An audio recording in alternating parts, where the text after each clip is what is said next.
بسم الله الرحمن الرحيم نحمده ونصلي على رسوله الكريم أما بعد أعوذ بالله من الشيطان الرجيم بسم الله الرحمن الرحيم يا أيها الذين آمنوا اتقوا الله حق تقاته ولا تموتن إلا وأنتم مسلمون وقال الله تبارك وتعالى في موضع آخر وضرب الله مثلا للذين آمنوا امرأة فرعون إذ قالت رب ابن لي عندك بيتا في الجنة ونجني من فرعون وعمله ونجني من القوم الظالمين صدق اللہ العظیم۔ بزرگوں اور پیارے بھائیوں، اللہ رب العزت نے ہمیں جس ایمان کی دولت سے نوازا ہے، یقین جانیے کہ اس دولت سے بڑھ کر دنیا کی کوئی دولت نہیں ہے۔ ایمان میں بہت ہی اہم اور خاص بات ہے، تبھی تو اللہ رب العزت ہمیں قرآن مجید میں حکم دیتے ہیں یا ایھا الذین آمنوا اتقوا اللہ، اے ایمان والو اللہ سے ڈرو، ولا تموتن الا وانتم مسلمون، اور یاد رکھنا تمہاری موت مسلمان ہونے کی حالت میں آنی چاہیے۔ اس کی فکر کرنا کہ جب بھی میری موت آوے اسلام کی حالت میں، ایمان کی حالت میں آوے۔ ایمان میں کوئی تو بات ہے جس کی بنا پر اللہ رب العزت ایمان کے باقی رہنے کے اور ایمان کے محفوظ رہنے کے لیے ہمیں دعا سکھا رہے ہیں۔ ربنا لا تزغ قلوبنا بعد إذ هديتنا وهب لنا من لدنك رحمة إنك أنت الوهاب، کہ ایمان والو آپ بار بار اللہ سے یہ دعا مانگو کہ الہ العالمین لا تزغ قلوبنا بعد إذ هديتنا، جب آپ نے اپنے فضل و کرم سے، اپنے رحم و کرم سے ہمیں ایمان کی دولت سے نواز دیا، ہدایت دے دی، اب ہدایت کے بعد گمراہی سے ہمیں بچائیے۔ جب آپ نے ہمیں ایمان دے دیا، مومن مسلمان بنا دیا، اب گمراہ ہو جانے سے، بھٹک جانے سے، بہک جانے سے ہماری حفاظت فرمائیے۔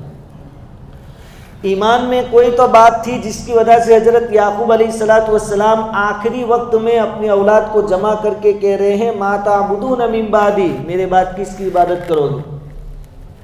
تو حضرت یعقوب علیہ السلام کی اولاد نے اس وقت کہا تھا نعبد الہک و الہ آبائک، جس رب کو تم مانتے تھے، جس رب کی تم عبادت کرتے تھے، تمہارے باپ یعنی ہمارے دادا جس رب کو مانتے تھے، ہم بھی اسی رب کو مانیں گے۔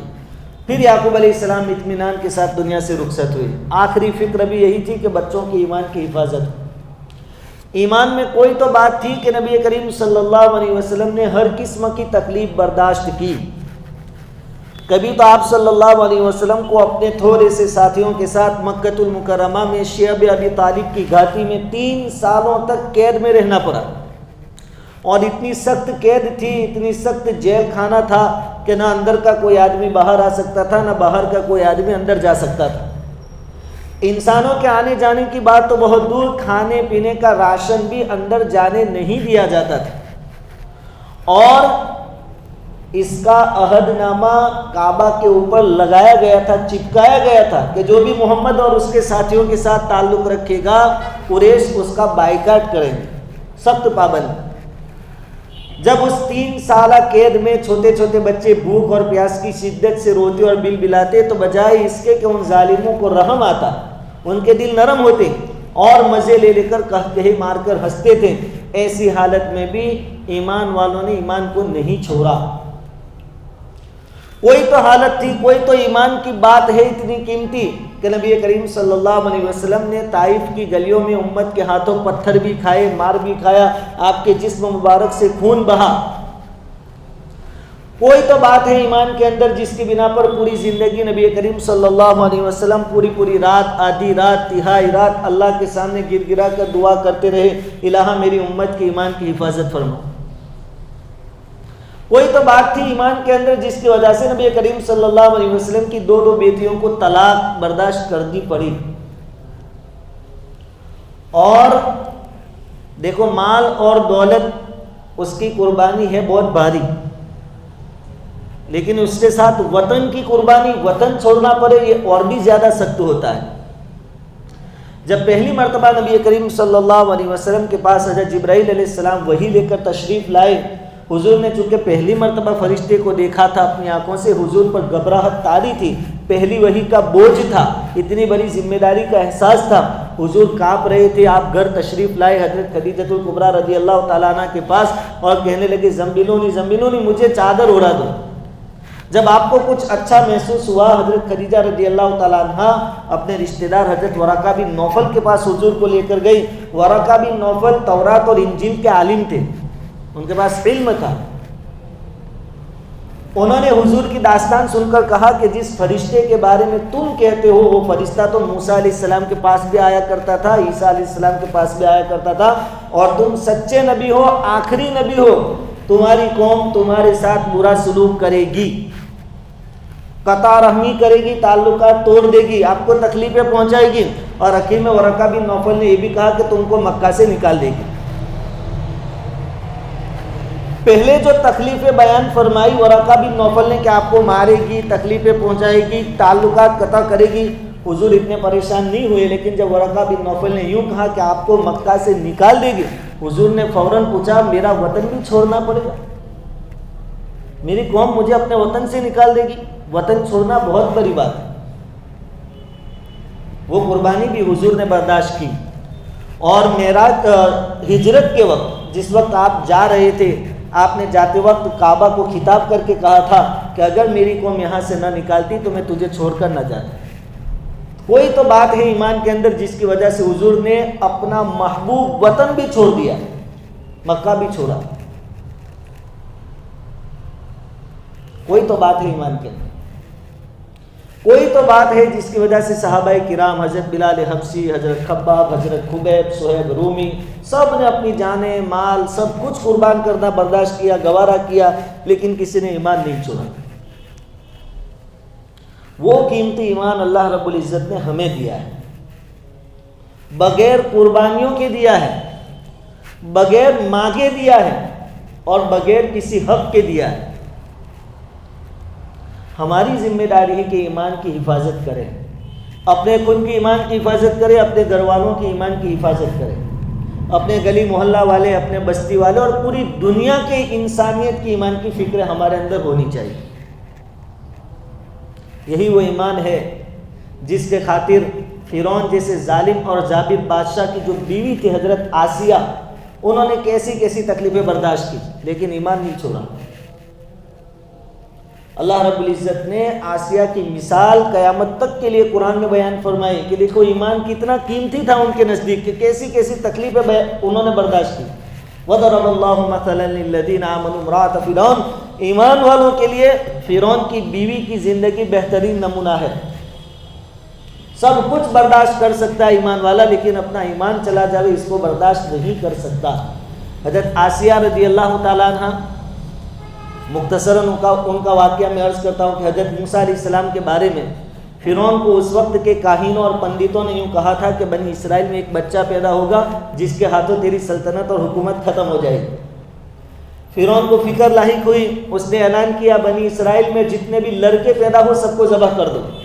کئی سالوں تک یہ سلسلہ چلا۔ پھر کچھ لوگوں نے مشورہ دیا کہ اگر بنی اسرائیل میں مرد نہیں رہیں گے تو ہمارے گھروں میں، ہمارے کھیتوں میں کام کون کرے گا، ہمارے یہاں مزدوری کون کرے گا، ہماری خدمت کون کرے گا۔ پھر فرعون نے فیصلہ یہ کیا کہ 1 سال چھوڑ دیں، 1 سال قتل کر دیں بچوں کو۔ جس سال بچوں کو قتل کرنے کا حکم دیا، اللہ رب العزت کی قدرت دیکھے اسی سال موسیٰ علیہ السلام کو اللہ تعالیٰ نے پیدا فرمایا۔ ادھر موسیٰ علیہ السلام کی والدہ پریشان حال ہے کہ اگر فرعون کے سپاہیوں کو، فرعون کی پولیس کو پتہ چل گیا تو میرے بچے کو قتل کر دیں گے، کیا کیا جائے۔ اللہ رب العزت نے الہام کیا، الہام فرمایا اور یہ ترتیب بتائی کہ صندوق بنائیے، اس میں بچے کو رکھیے اور سمندر کے حوالے کر دیجئے۔ بچے کو، چھوٹے سے بچے کو صندوق میں رکھنا، مانو کہ صندوق کے اندر تھوڑا سا گیپ رہ گیا، جگہ خالی رہ گئی تو پانی اندر آئے گا، صندوق کو ڈبا دے گا، بچہ مر جائے گا۔ اگر صندوق کو بالکل پیک کر دیتے ہیں کہ ایک بھی سوراخ نہ رہے تو پھر آکسیجن نہیں ملے گا، بچہ مر جائے گا۔ ظاہری شکل مرنے کی ہر اعتبار سے ٹھیک ہے، بچہ سلامت نہیں رہ سکتا، لیکن اللہ رب العزت نے اپنی قدرت کا اظہار فرمایا وہاں، اور بچے کو زندہ رکھا اور پہنچایا کس کے پاس؟ جس کے ہاتھوں مرنا ہے، جس نے مارنے کا حکم جاری کیا، فرعون کے محل تک پہنچا دیا۔ جب یہ صندوق تیرتا تیرتا فرعون کے محل کے سامنے گیا، حضرت آسیہ کی نظر پڑی، اس نے صندوق نکلوایا، دیکھا تو اندر چھوٹا سا معصوم بچہ تھا۔ اللہ رب العزت نے موسیٰ علیہ السلام کی محبت آسیہ کے دل میں ڈال دی، وَأَلْقَيْتُ عَلَيْكَ مَحَبَّةً مِّنِّي، ہم نے آپ کی محبت آسیہ کے دل میں ڈال دی۔ اب فرعون کی خود کی کوئی اولاد نہیں تھی، آسیہ اس کی بیوی ہے لیکن خود کی کوئی اولاد نہیں تھی۔ فرعون کے سپاہی آ گئے، کہنے لگے ہمیں معلوم ہوا کہ کوئی بچہ آپ کے پاس آیا ہے، ہمارے حوالے کرو، اس کو ذبح کرنا ہے۔ آسیہ نے کہا کہ میں پہلے اپنے شوہر سے بات کرتی ہوں، اگر وہ مان جائے تو ٹھیک ہے، اگر نہ مانے تو آپ کے حوالے کر دوں گی۔ آسیہ فرعون کی بیوی ہے، فرعون کو اپنی بیوی سے بہت محبت تھی۔ آسیہ نے فرعون کے سامنے اصرار کیا، ضد کی کہ نہیں، اس بچے کو آپ زندہ چھوڑ دیجیے، ہم اس کو اپنا لڑکا بنا لیں، اپنی اولاد سمجھیں گے، اس سے ہمیں فائدہ ہوگا۔ بیوی کی ضد کے آگے فرعون ٹھنڈا ہو گیا اور اس نے آسیہ کی بات مان لی۔ یہی بات آج ہماری عورتیں سمجھ لیں کہ ایک مرد کو کوئی دوسرا آدمی نہیں سمجھا سکتا جتنا کہ اس کی بیوی اس کو سمجھا سکتی ہے، منوا سکتی ہے، بجائے اس لیے کہ ہماری ماں بہنیں دنیاوی چیزوں میں ضد کرے اپنے شوہر کے ساتھ کہ یہ شاپنگ کرنی ہے، یہ لانا ہے، وہ لانا، اس کے بجائے دینی کاموں میں اگر ہماری ماں بہنیں ضد اور اصرار کرنے پر اتر آوے، اگر شوہر نماز نہیں پڑھتا، بیوی ناراض ہو جائے کہ جب تک نماز نہیں پڑھے گا وہاں تک میں راضی نہیں ہوں گی، شوہر داڑھی نہیں رکھتا، ہماری ماں بہنیں کہیں کہ جب تک داڑھی نہیں آئے گی ہمارا تم سے کوئی تعلق نہیں، تو انشاءاللہ سب سدھر جائے گا، بہت فرق آ جائے۔ خیر، بیوی کی ضد کے سامنے فرعون بھی ٹھنڈا ہو گیا، اس نے کہا ٹھیک ہے۔ اس وقت حضرت آسیہ رضی اللہ تعالیٰ عنہ کی زبان سے ایک لفظ نکلا کہ قرۃ عینی لی ولد، یہ بچہ میری آنکھوں کی بھی ٹھنڈک بنے گا، تیری آنکھوں کی بھی ٹھنڈک بنے گا۔ ہماری زبان سے جو الفاظ نکلتے ہیں اس کا کیا اثر ہوتا ہے؟ ایک جملہ ہے، ایک سینٹنس ہے، قرۃ عینی لی، میری آنکھوں کی ٹھنڈک، ولد، اور فرعون سے کہا کہ تیری بھی آنکھوں کی ٹھنڈک بنے گی۔ نسائی شریف میں ایک روایت ہے، حضرت عبداللہ بن عباس رضی اللہ تعالیٰ عنہ فرماتے ہیں کہ آسیہ کی یہ بات سن کر فرعون نے یوں کہا کہ تیری آنکھوں کی ٹھنڈک ہے، میری آنکھوں کی ٹھنڈک نہیں۔ حضور صلی اللہ علیہ وسلم نے فرمایا کہ اگر فرعون صرف اتنا کہہ دیتا کہ ہاں تیری آنکھوں کی بھی ٹھنڈک ہے، میری آنکھوں کی بھی ٹھنڈک ہے، تو اللہ تعالیٰ اس کو ایمان کی دولت سے نواز دے، لیکن ایک جملہ، نہیں تیری آنکھوں کی ٹھنڈک، میری آنکھوں کی ٹھنڈک نہیں ہے، اس نے ایمان سے محروم کر دیا فرعون کو۔ ہمیں بھی اپنی باتوں پر دھیان دینے کی ضرورت ہے۔ بھائی چل نماز پڑھنے کہ تو پڑھ لے، مجھے نہیں پڑھنی، تو کیا پوری زندگی نماز سے محروم نہیں ہو سکتا؟ بھائی داڑھی رکھ لے، بھائی تیرے کو سونپا تو رکھ لے، میری فکر مت کر، یہ ہمارے الفاظ ہمیں کہاں تک پہنچا سکتے ہیں؟ خیر، فرعون نے بات مان لی۔ اللہ رب العزت نے حضرت آسیہ کی ان الفاظ کی بنا پر ان کو ایمان کی دولت سے نوازا اور فرعون محروم ہو گیا۔ جب موسیٰ علیہ السلام بڑے ہو کر واپس مصر پہنچے، فرعون نے ان کو جادوگر سمجھا، جادوگروں سے مقابلہ کروایا، ہزاروں جادوگر اس وقت مسلمان ہو گئے، حضرت آسیہ بھی اس وقت مسلمان ہو گئے۔ جب فرعون کو پتا چلا کہ میری بیوی آسیہ میرے گھر میں رہتے ہوئے مجھے اپنا رب نہیں مانتی، موسیٰ کو اللہ کا نبی مانتی ہے، تو ایک دن فرعون ضد پہ اڑ گیا اور کہنے لگا آج فیصلہ ہو کر رہے گا، یا تو مجھے اپنا رب مان لے اور موسیٰ کی تکذیب کر دے، یا میں تجھے قتل کر دوں گا۔ اب حضرت آسیہ رضی اللہ تعالیٰ عنہ کا امتحان شروع ہوا۔ عورت ذات ہے، ناز و نعمتوں میں پلی بڑی ہوئی ہے، محل میں رہی تھی۔ فرعون نے آسیہ کے واسطے سونے کا محل سمندر کے کنارے پہاڑ کے اوپر بنایا تھا کہ جس کے سامنے سے سمندر کا پانی بہتا تھا، اور سونے کا محل، اچھے سے اچھے کپڑے، اچھے سے اچھا کھانا پینا، ہر قسم کی نعمتیں اس کے لیے وہ لاتا تھا، تیار کرواتا تھا۔ محبت تھی آسیہ کے ساتھ، لیکن آج ضد پر اڑ گیا، یا تو مجھے اپنا رب مان لے یا میں تیری جان لے لوں گا۔ ایمان کے بعد آزمائشیں آتی ہیں۔ غریبی ہے تو کیا غریبی کی وجہ سے ایمان کو چھوڑ دے؟ 10-20 ہزار کے موبائل کے واسطے ہماری اولاد غیروں کے ساتھ بھاگ جائے، تھوڑے بہت سونے اور چاندی کے واسطے ہماری اولاد، ہماری نسلیں ایمان کو چھوڑ کر چلی جائیں؟ اس کی وجہ یہ ہے کہ ہمارے اندر ایمان کی قدر و قیمت نہیں ہے، اور اس کی وجہ یہ ہے کہ بغیر محنت کے ملا ہے۔ اس لیے ہمارے گھروں میں ایمان کی قدر، اس کی اہمیت اس کی قیمت کیا ہے اس کو بیان کرنے کی بہت ضرورت ہے، خاص کر کے ہماری آنے والی نسل، ہمارے نوجوان مرد اور عورتوں کے سامنے۔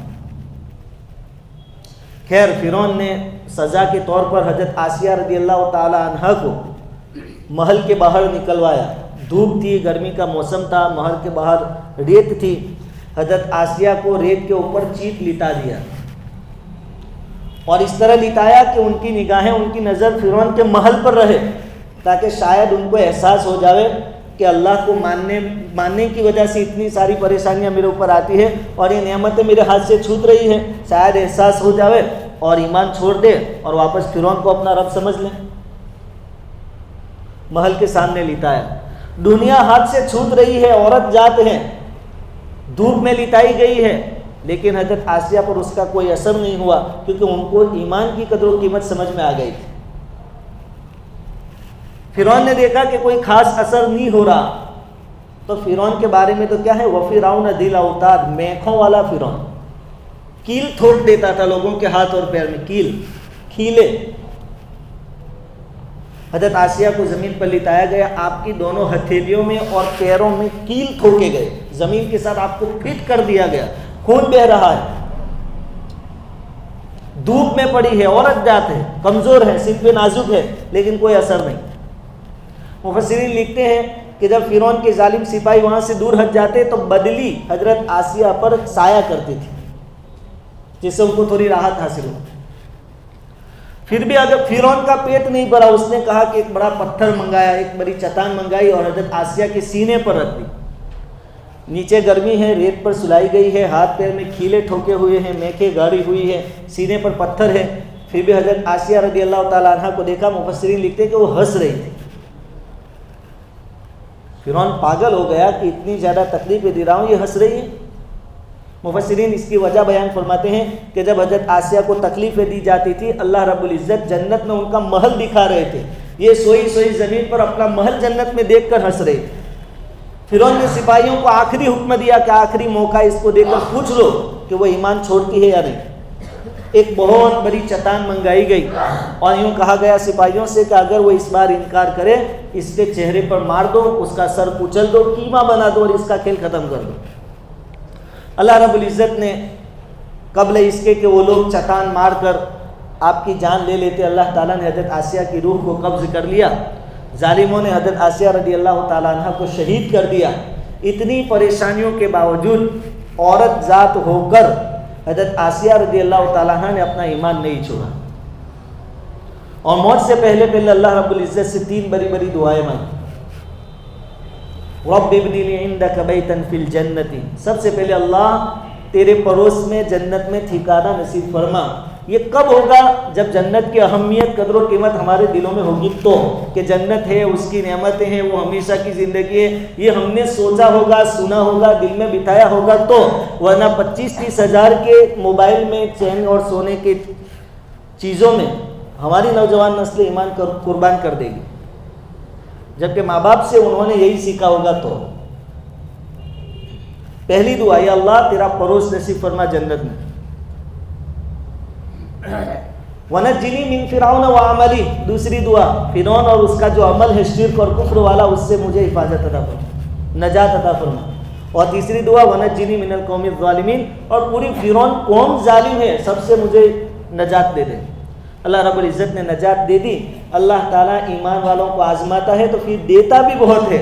اب حضرت آسیہ کو کیا ملے گا؟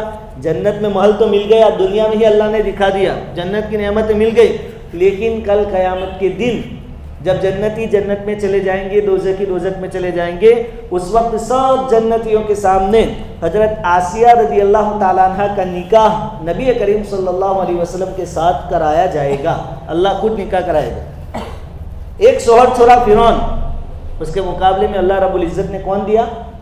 سید الانبیاء والبشر صلی اللہ علیہ وسلم، اللہ تعالیٰ ان کے ساتھ نکاح۔